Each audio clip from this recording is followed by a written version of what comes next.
Hello everyone, I'm meteorologist Charlie Ironmonger. Thank you so much for joining me today for your noon news and weather updates from the First Alert Desk. Now we've got a story out of Duplin County where a man has been sentenced for second-degree murder. Jared Grady pleaded guilty to second-degree murder earlier on Monday. The shooting death of Zachary Woody happened back on September 22nd, 2021 on Hunting Club Road near Pink Hill. Now deputies say the shooting happened after the two men got in a fight and that Grady shot at Woody's vehicle as he was leaving. Now, Grady was originally charged with first-degree murder and shooting into an occupied vehicle. He will spend the next 12 to 15 years in state prison after pleading guilty. Now I want to also highlight a car chase that started in Hosky and finished in Bertie County earlier this morning. Duplin County would have been quite a drive. No, the Bertie County Sheriff's Office says 22-year-old Tony Moore was arrested after he ran from a Hosky police and took them on a car chase through Bertie County at around 12:30 a.m. this morning. Warrants say police were trying to pull over Moore for speeding and reckless driving.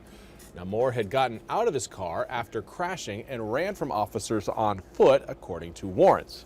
In Swamp Road, where a Hosky police took Moore into custody at around 6:30 a.m. According to deputies, Moore also had an outstanding warrant for his arrest on charges related to a probation violation. And now for your weather forecast, we turn our attention to the skies, which right now are looking mostly sunny, but we will have a better opportunity for rain over the next really 3 days. Tomorrow, slightly better chance. Saturday, slightly better still. Sunday is looking like the day where we are going to be seeing widespread rain throughout eastern North Carolina. I know we've kind of continued to shift those rain chances back, but again, this is a function of model uncertainty, and now we are starting to see a more agreement within the models, which again lead us to more confidence with our solution. But before we get too far down that rabbit hole, let's talk about what we've got outside right now. Currently seeing mostly sunny skies across eastern North Carolina. This is a view through our Belhaven cam. Wind certainly blowing right now at around 7 to 15 miles an hour. You can see a little bit of chop there, looks like on Pungo River, and of course the flag flapping in the breeze. But very few clouds right now centered over eastern North Carolina. Smoke is more of an issue than certainly cloud cover is at this hour, as we've got smoke from both the Hubert and the Croatan National Forest fires that are spreading across some of our more southern communities in portions of Onslow, Jones, Craven, Pamlico, and Carteret counties. That's where smoke will likely be thickest through the rest of the day. But let's take a look at again what we are seeing as far as wind speeds go. Currently, about most of eastern North Carolina, there are a few areas that are slightly outside that range. But wind speeds again are going to be increasing coming up this afternoon. Not going to be getting too wild and too crazy, but certainly an increasing breeze whenever we've got fires present is certainly not something that we want to really forecast or want to hear. So that is a detriment to firefighting potential. But as we head into your Friday morning into Friday afternoon, not only will we see that wind hold at around 10 to 15 miles an hour, humidity will also come up as well. So hopefully they'll kind of counteract each other. Winds will help spread that fire, and humidity, the higher it goes, will kind of decrease that spread potential. So it's something we're going to be keeping a very close eye on here as we head through the next several days. Current air temperatures right now reading in the low to mid 80s throughout many inland areas. Those of you watching closer to the water, more in the mid to upper 70s range. As far as raindrops go, going to be hard pressed to catch anything of significance for today.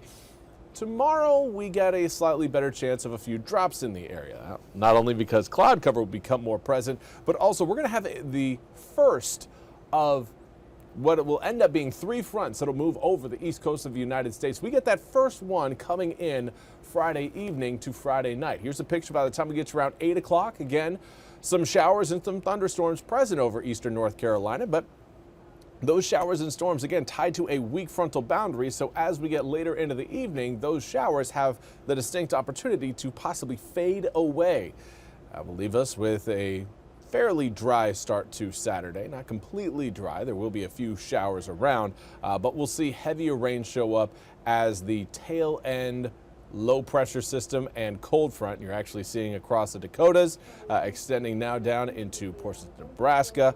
That frontal boundary will be the one that actually clears the coast and helps push most of that rain through eastern North Carolina. Now, as it moves off into the Atlantic, it will slow down and it will stall, and that will lead to a prolonged chance of rain that will extend into next week. Not just for this weekend, but even into Monday, Tuesday, and Wednesday of next week, we will maintain about a 20 to 40% chance of rain.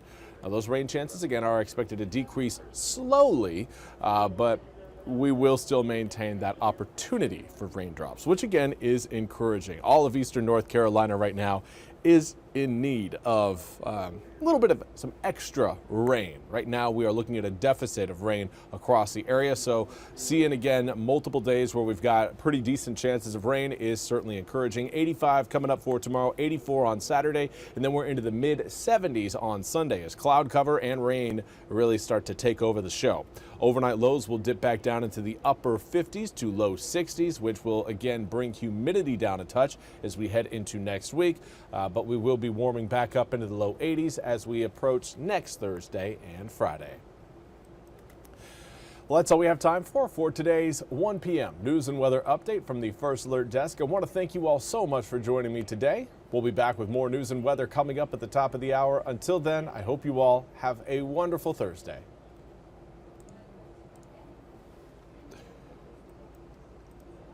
This hour of the WITN First Alert Desk is sponsored by Supreme Choice.